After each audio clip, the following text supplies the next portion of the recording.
2012, na-stroke siya tapos nagkabara yung utak niya.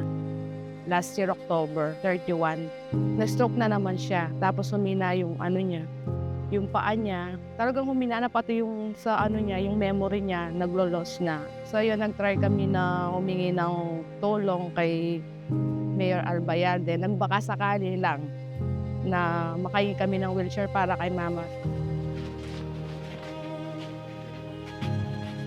No, no. Good morning. Good morning po. Good morning. Good morning po. Dalada ko pong wheelchair. Okay ah? Okay po. Banta, makapamasyal ko SM. Makakalakad-lakad kayo. Diyan ang mga nano. Yeah. Banta, ma-exercise kayo. Buli na yung buklat na mo. Bayo ya. Oh. Kaya pa. Pati niya pang wifi. Kaya. Oh. Pwede na ko pong kaya ganyan, mamasyal oh. Oh. Nakakapas.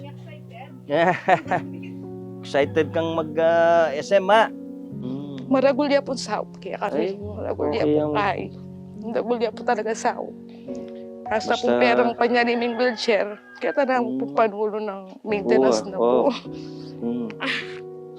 Oo po.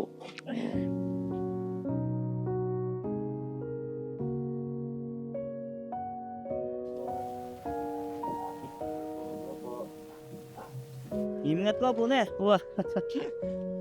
Pasikan kayo ba? Opo. Kaya po.